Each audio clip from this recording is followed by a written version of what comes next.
le journal de la rédaction, Henri Sagnier.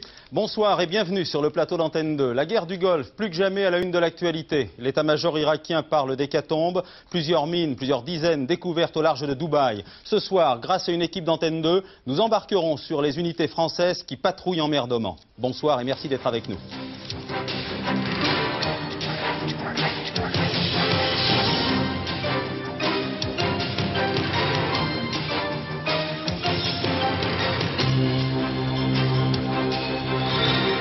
Déjà 110 morts, dont une quarantaine d'enfants à Medellín, la cité maudite. 2 glissements de terrain ont enseveli les quartiers est de la seconde ville de Colombie. Les premières images du Clémenceau en mer d'Oman sur Antenne 2. Les ordres de la force aéronavale française sont clairs. Réplique immédiate en cas d'agression. Le plus grand tunnel ferroviaire du monde est japonais, longueur 58 km dont 23 sous la mer, 20 ans pour le construire, 30 milliards de francs. Le frère aîné du tunnel sous la Manche a fait exploser ses prévisions. Tapi Hidalgo, balle au centre, le président de l'Olympique de Marseille calme le jeu. Son directeur technique est net, pas de crise à l'OM après la défaite contre Auxerre. Une journée supplémentaire de détention pour Marcel Carton, Marcel Fontaine, Jean-Paul Kaufmann, Jean-Louis Normandin d'Antenne 2 et Roger Hawk. Les otages français au Liban n'ont toujours pas été libérés. George Bush en Pologne, c'est incontestablement l'image forte de l'actualité. Précision importante, l'image que vous allez voir en ouverture du journal a été filmée par la propre équipe de George Bush, car la télévision polonaise ne s'était pas déplacée ce matin. Après avoir exprimé son soutien à Lech Walesa hier soir, le vice-président américain s'est recueilli ce matin sur la tombe du père Popieluszko. Un geste symbolique à l'adresse de l'opposition polonaise. Michel Monpontet. Troisième et avant-dernière journée de la visite de George Bush en Pologne. 2 images fortes. La première, Lech Walesa et le vice-président américain déposent une gerbe de fleurs sur la tombe du père Popieluszko, cet aumônier du syndicat dissous assassiné par la milice en 1984. Mais tout à coup, George Bush extrait de sa poche une petite bannière, dessus, le sigle de Solidarność. Le ton est désormais donné. Ce symbole, George Bush en a saisi toute la portée. 1 heure plus tard, il récidive. C'est la deuxième image de la journée. Ses 2 doigts en V, signe de ralliement des membres de Solidarité. Le message est on ne peut plus clair. Les États-Unis soutiennent ouvertement les idéaux du syndicat dissous. Mais ces 2 gestes symboliques de George Bush et la présence quasi constante à ses côtés de Lech Walesa ont agacé le gouvernement polonais.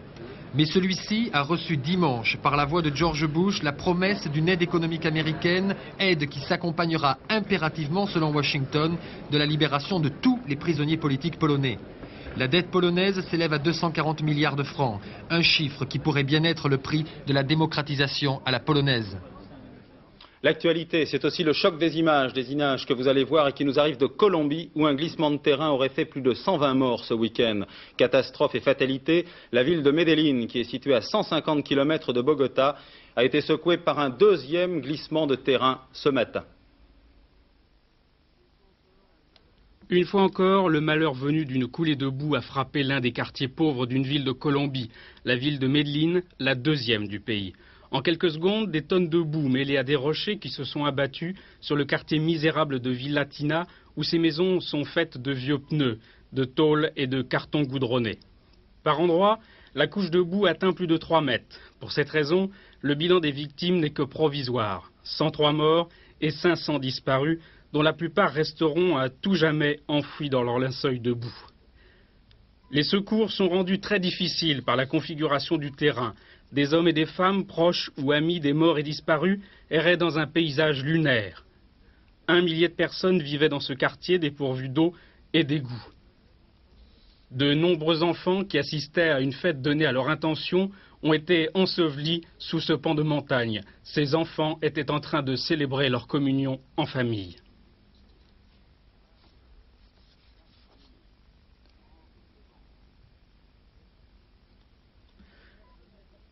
Le maire de Medellín affirme que les habitants ont été surpris durant leur déjeuner dominical. Ils ont cru à la fin du monde. Une grande explosion et un nuage de poussière ont précédé ce glissement de terrain. Ce sont les fortes pluies de ces derniers jours et l'action des eaux souterraines qui ont provoqué cette catastrophe. Tout danger n'est pas écarté. Le barrage qui s'est formé sur un canal d'irrigation risque lui aussi de se rompre à tout moment. Oui, Medellín, décidément la ville de tous les dangers, entre guillemets. L'agglomération qui compte près de 2 millions d'habitants a été maintes fois secouée par la violence politique et criminelle organisée par la mafia de la drogue, mais ça, c'est une autre histoire. Dans la guerre du Golfe, c'est l'Irak qui occupe le terrain. L'état-major irakien vient d'annoncer qu'il allait multiplier les attaques contre les pétroliers transportant du brut iranien. Bilan, vous allez le voir, bilan provisoire, 2 tankers ont été attaqués dès samedi par l'aviation irakienne. Hier, un pétrolier iranien a été sévèrement touché alors qu'il naviguait à proximité de l'île de Karg. Restent les mines flottantes. Plusieurs ont été repérées ce matin au large de Dubaï. Aux dernières nouvelles, la marine américaine en aurait neutralisé quelques-unes. C'est dans ce climat tendu que le Clemenceau, notre porte-avions et son escorte ont repris la mer, direction le golfe d'Oman, avec des consignes très précises. Reportage de François Cornet et Jean-Marie Lequertier.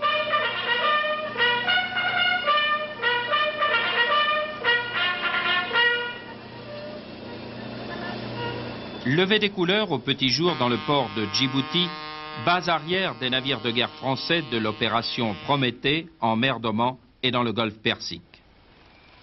Prométhée, personnage de la mythologie grecque qui déroba le feu sacré aux dieux pour le transmettre aux hommes. Ici, aux portes de la mer Rouge, se croisent marine nationale et corvettes italiennes arrivées récemment dans la région. Patrouilleurs soviétiques qui depuis peu ne fréquentent plus Aden et frégates américaines ou destroyers britanniques. Bref, cela fait beaucoup de monde. La mer est grande, certes, mais le nord de l'océan Indien, notamment la région d'Ormuz, est décidément en ce moment très fréquenté. Le groupe aéronaval français, lui, poursuit sa mission. Une corvette et un aviso-escorteur dans le Golfe et en mer d'Oman, au large du détroit d'Ormuz, la frégate lance-missile Suffren, le Duquesne, et bien sûr, le Clemenceau qui vient de passer plusieurs jours à Djibouti pour une période d'entretien et de ravitaillement après sa première patrouille en mer d'Oman. À bord, les équipages poursuivent de façon intensive leur entraînement opérationnel. 24 heures sur 24, le porte-avions doit être en mesure de faire face à toute éventualité.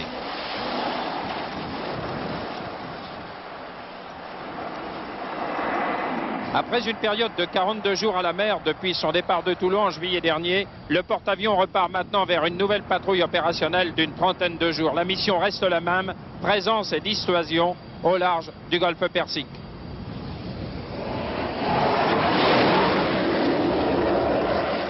Il n'est pas rare en mer d'Oman que les températures en salle des machines atteignent 60 à 70 degrés.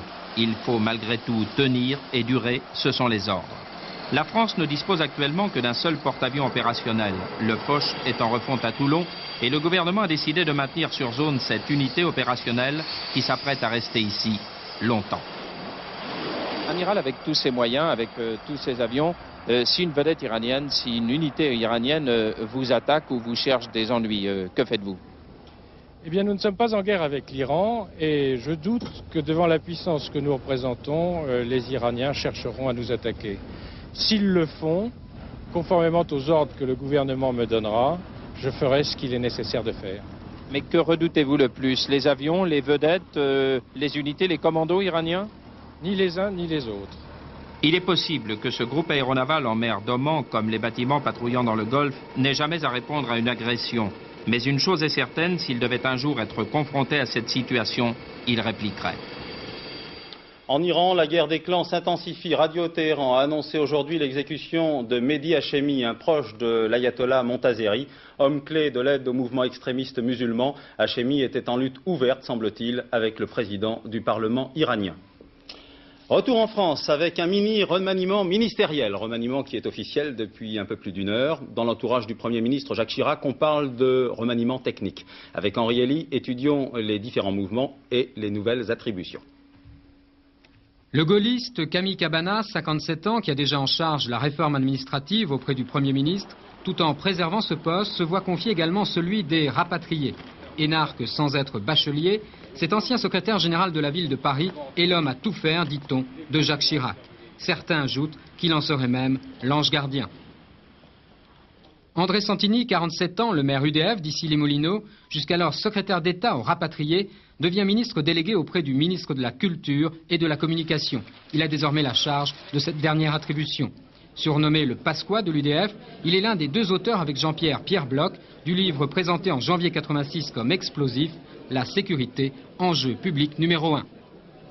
À gauche, Michel Rocard s'affiche depuis ce matin. 4 slogans, plus de 600 panneaux dans les grandes villes de France et 5 meetings en perspective. Chez les Rocardiens, on précise que le député des Yvelines n'occupait pas suffisamment les premiers rangs de l'actualité politique ces derniers temps. Il s'agit également, ma foi, de réajuster les sondages. Le dernier en date avait valeur d'avertissement, puisque pour la première fois, Michel Rocard était devancé par Jack Lang. Reste que Rocard s'affiche sans se montrer.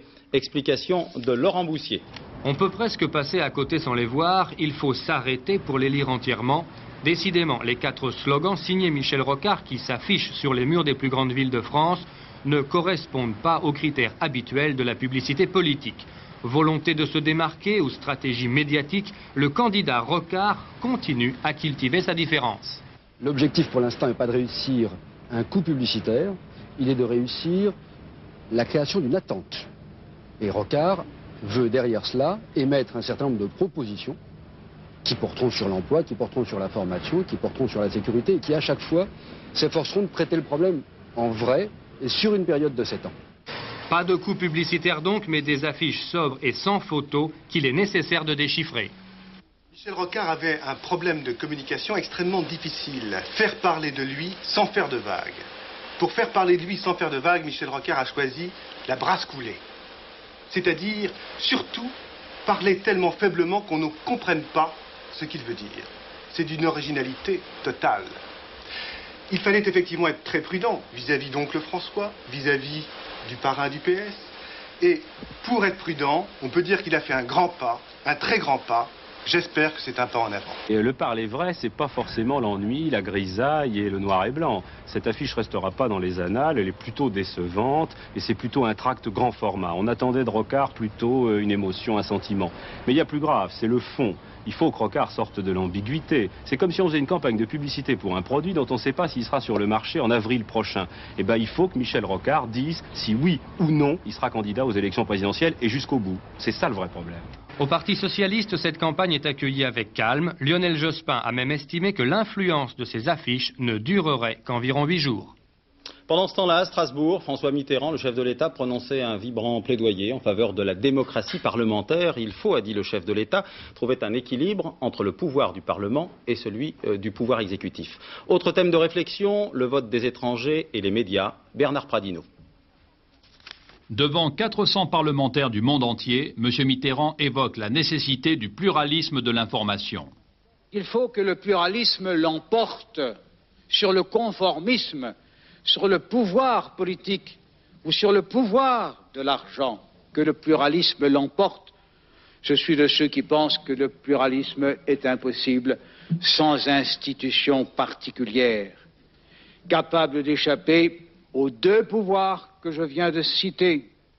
Le président de la République a également souhaité que les parlements aient un rôle plus actif. C'est une garantie de la démocratie, dit-il. Autre réforme utile à ses yeux, la participation des immigrés à certains scrutins. Certains pays d'Europe, plus nombreux qu'on ne le sait, acceptent que leurs étrangers immigrés, depuis un certain temps sur leur sol, apportant le fruit de leur travail, prennent part aux élections locales chaque fois qu'une décision qui doit être prise vise les intérêts de ceux dont je vous parle. Personnellement, je suis de ceux qui pensent que ce droit devrait être étendu. Mais discussion difficile, partout. Enfin, le recours au référendum doit être facilité et élargi. Les sujets traités iraient jusqu'aux questions de société et à ceux qui intéressent les libertés.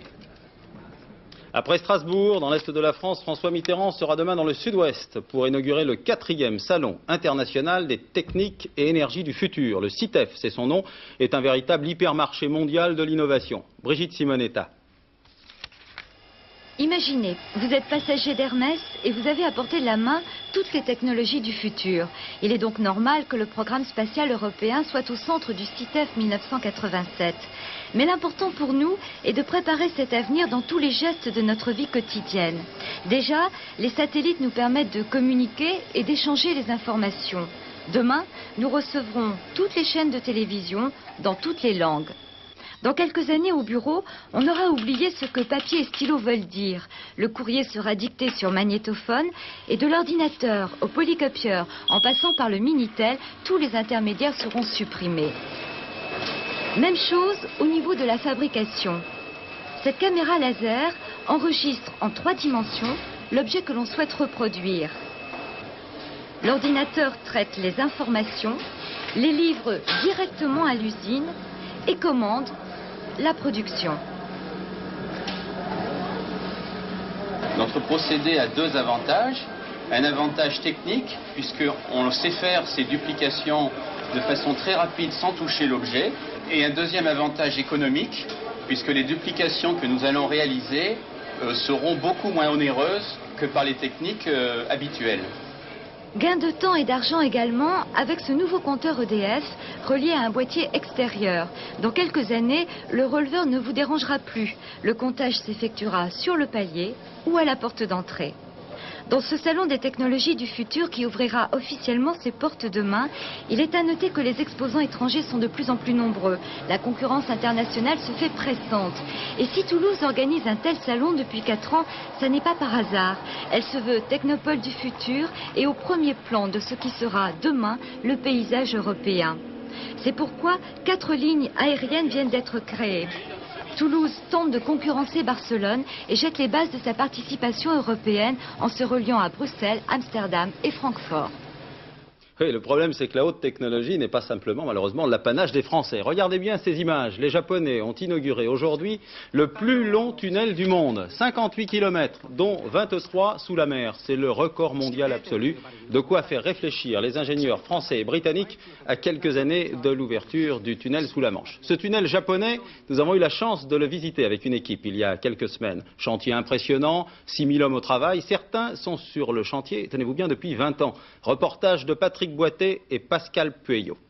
« 2500 marches sont nécessaires pour descendre jusqu'au tunnel de Sécane, le plus long tunnel ferroviaire du monde. Je suis là depuis l'âge de 18 ans et ça va faire 23 ans que je travaille ici. Alors bien sûr, on en a bavé. C'était parfois dur. Mais nous approchons de la fin. Je crois que nous avons fait du bon travail. Creusé à partir du cap Tapi, le tunnel de Sécane relie Honshu à Hokkaido, les 2 grandes îles de l'archipel nippon. Longueur totale de l'ouvrage, 53 km 850, dont 23 sous la mer. Record mondial absolu. Le tunnel de Sécane se compose en fait de 3 tunnels parallèles. Les trains circuleront dans le tunnel principal. Le pilote sert de galerie d'aération et le tunnel de service est utilisé par les ouvriers de la maintenance, mais pourra être aussi un couloir d'évacuation pour les passagers en cas d'incident ou de déraillement dans le tunnel principal. Pour pallier les risques d'inondation, 3 stations de pompage drainent l'eau qui ruisselle sur les parois extérieures de l'ouvrage. Elles évacuent 30 tonnes d'eau par minute. Si les pompes s'arrêtaient de fonctionner, le tunnel se remplirait d'eau. Alors, nous travaillons ici 24 heures sur 24. L'ordinateur et ce panneau nous permettent de vérifier à chaque instant si les pompes fonctionnent normalement. Dès le printemps 88, le tunnel de Sécane rentrera en exploitation, condamnant du même coup le trafic naval entre les ports de la région. Mais les milliers d'emplois menacés devraient facilement être compensés par le démarrage économique qui suivra le désenclavement de l'île d'Hokkaido.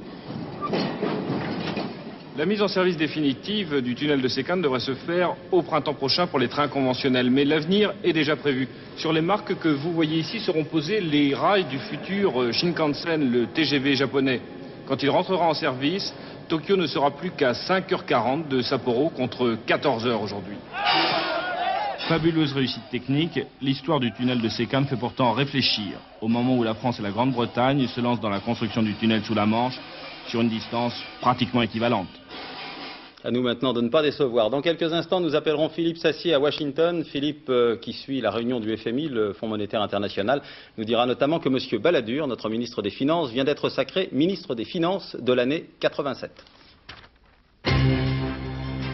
Simon Wiesenthal se justifie à Vienne. Le directeur du centre de documentation juive était accusé d'avoir tenu secret des documents accablants sur le passé militaire du chancelier autrichien Waldheim. Il estime que ces documents publiés jeudi dernier par un hebdomadaire italien n'ont aucune valeur juridique.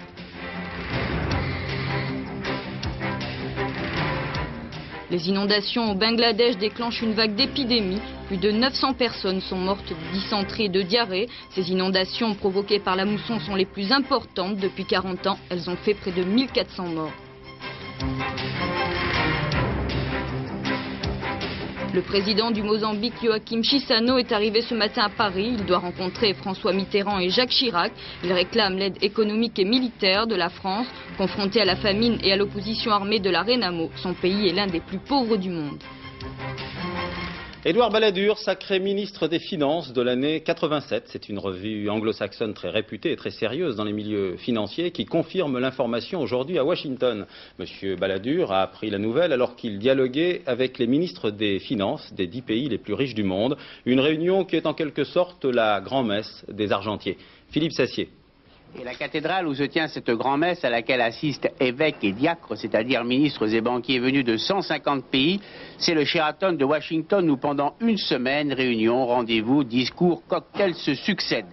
Les délégations accourues dans la capitale américaine planchent sur les grands dossiers d'actualité, croissance économique, commerce international, dollars, dettes et difficultés des pays en voie de développement. Clin d'œil du destin, ces deux vétérans de la guerre du Pacifique qui font la manche devant l'immeuble du Fonds monétaire rappellent qu'à Washington, on parle autant des pauvres que des riches et que les dettes du tiers-monde hantent tous les esprits. Longues comme des Titanic à roulettes, les limousines amènent au parvis de la cathédrale prêteurs et emprunteurs sans qu'on sache si la longueur des capots des endettés dépasse celle de leurs prêteurs. Bref, pendant une semaine, la capitale administrative américaine est promue capitale de la finance internationale. C'est, dit-on aussi, la plus grande réunion de smoking au monde. Les banquiers gardent les usages. Vous voyez ici les Français, à leur traditionnel dîner, accueillir Édouard Balladur, qui vient d'être nommé ministre de l'année. Ça m'a fait un grand plaisir, pourquoi le cacher? J'en ai été heureux. Je vois surtout dans cette récompense, je parle comme si j'étais un enfant, dans cette récompense, la consécration des efforts et de la politique que le gouvernement tout entier, sous l'impulsion du Premier ministre, a mené pour redresser l'économie de notre pays. Quel est le résultat le plus important de cette réunion du FMI à Washington?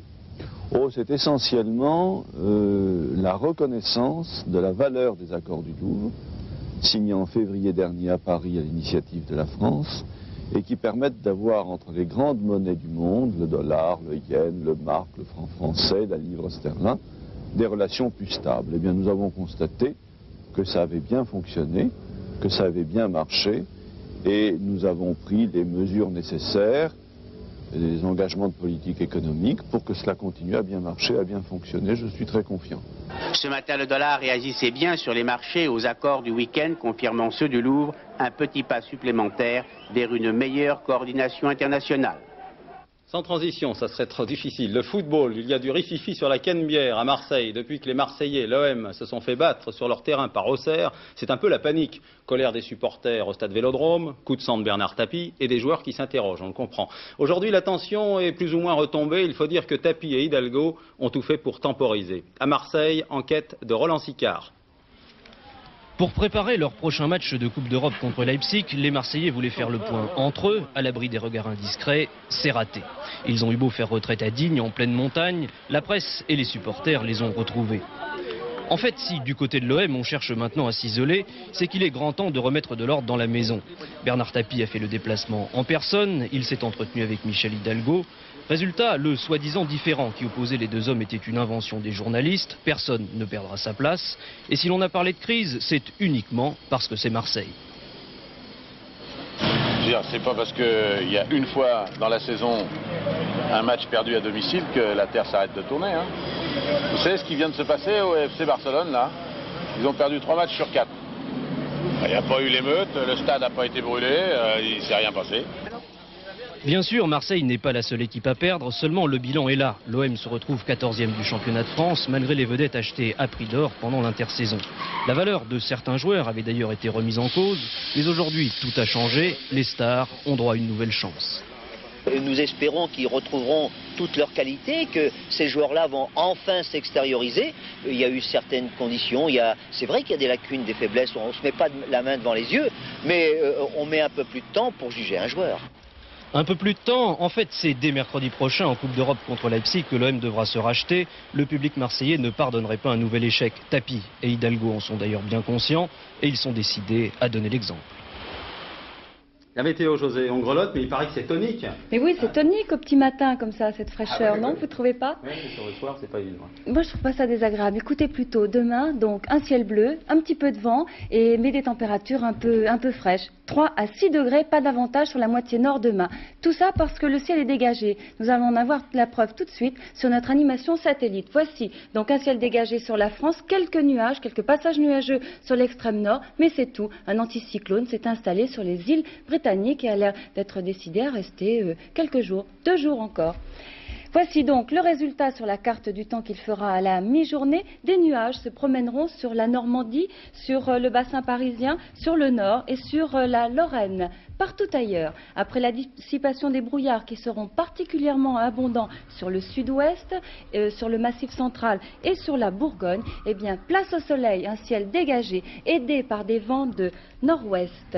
Persistance du vent qui soufflera sur la Corse avec quelques passages nuageux en cours de journée. Les températures, eh bien donc c'est place à la fraîcheur puisque sur la moitié nord, elles vont s'échelonner à la mi-journée entre 13 degrés à Cherbourg, ce sera le minimum, jusqu'à 17 degrés à Bourges, mais aussi à Tours et à Nantes. Remarquez, c'est 16 degrés sur le nord-est. Sur la moitié sud, 15 degrés à Limoges, 16 degrés à Clermont-Ferrand, 19 degrés à Langoiran, enfin 25 degrés à Bastia, 24 à Cannes. Demain mardi 29 septembre, lever du soleil à 6h46, coucher à 18h34, ce sera la Saint-Michel. Vous savez, ces Michel, ce sont des anges, Henri, des anges, qui ont terrassé le dragon. Ah, je sais tout, je connais en particulier le Mont-Saint-Michel. Oui. Voilà, prochain rendez-vous d'information, 24 heures sur la 2 à 23h30 et Télématin demain à 6h45. Petite précision importante, à quelques jours de la rentrée parlementaire, je crois que c'est le 2 octobre prochain, Jacques Chaban-Delmas, président de l'Assemblée nationale, sera l'invité de Gérard Morin dans les 4 vérités. Télématin demain à partir de 6h45. En attendant, excellente soirée sur Antenne 2. Je vous retrouve demain soir à 20h. Bonsoir.